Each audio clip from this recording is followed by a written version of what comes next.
मित्रों नमस्कार, मैं अनिरुद्ध विश्वकर्मा। आज किसान आंदोलन का 47वां दिन है। किसान आंदोलन पर आज सुप्रीम कोर्ट में सुनवाई की गई। सुनवाई के दौरान सुप्रीम कोर्ट के चीफ जस्टिस एस.ए. बोबडे सरकार पर खासे नाराज दिखाई दिए और उन्होंने तल्ख टिप्पणी करते हुए कहा कि जिस जगह पर किसान आंदोलनरत हैं उस जगह के हालात दिन प्रतिदिन बिगड़ते जा रहे हैं। लोग आत्महत्या कर रहे हैं, लोग ठंड से मर रहे हैं। आप हमें बताएं, आप इन कानूनों को होल्ड नहीं कर सकते तो हम ऐसा कर देंगे। इन्हें रोकने में आखिर दिक्कत क्या है? यह बात चीफ जस्टिस ने सरकार से कही। हमने सुप्रीम कोर्ट को हम धन्यवाद करते हैं कि उन्होंने इसको संज्ञान लिया और किसानों का पक्ष वहाँ पर रखा। और सुप्रीम कोर्ट ने पहली सुनवाई में भी ये सरकार को कहा था कि किसानों के साथ में सरकार बैठ के बातचीत करे। अब की बार भी उन्होंने ये कहा है कि सरकार बात करे और इसका समाधान निकाल ले। 17 दिसंबर को सुप्रीम कोर्ट में सुनवाई के दौरान सुप्रीम कोर्ट के जज एस.ए. बोबडे ने कहा कि सरकार इस पर विचार करे कि क्या किसान आंदोलनों को रोका जा सकता है। तो सरकार की तरफ से यह पक्ष रखा गया कि ऐसा नहीं किया जा सकता। केंद्र सरकार की तरफ से पेश हुए सॉलिसिटर जनरल के वेणुगोपालन ने कहा कि हमारे पास बहुत सारे ऐसे किसान संगठन हैं जो यह कह रहे हैं कि कृषि बिल के बहुत सारे फायदे हैं।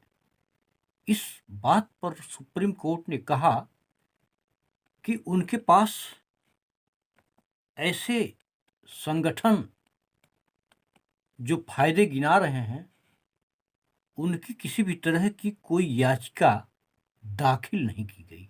मतलब समझ लीजिए कि सुप्रीम कोर्ट के चीफ जस्टिस सरकार के तरफ से पक्ष रख रहे के वेणुगोपालन के हर बात का जवाब बहुत ही तल्ख अंदाज में दिया। सीजेआई एस.ए. बोबडे ने एक अहम बात और कही। उन्होंने कहा कि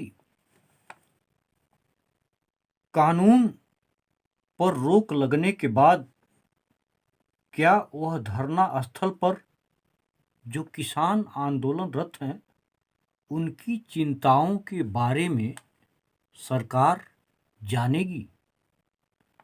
उन्होंने एक बात कही कि हमें पता चला है कि बातचीत इस वजह से फेल हो रही है क्योंकि सरकार कानूनों के हर क्लॉज पर चर्चा करना चाहती है और किसान इन सभी कृषि कानूनों को रद्द करवाना चाहते हैं।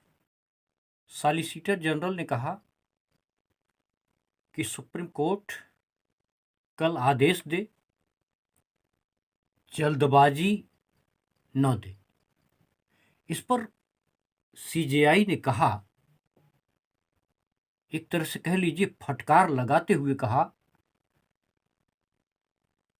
कि हमने आपको बहुत समय दिया, आप धैर्य रखने को लेकर के भाषण न दें। हम आज और कल 2 हिस्सों में आदेश सुना सकते हैं। इस फैसले के आने से पक्ष विपक्ष में रार मच गया है, आरोप प्रत्यारोप का दौर चलने लगा है। लेकिन आंदोलनरत किसानों में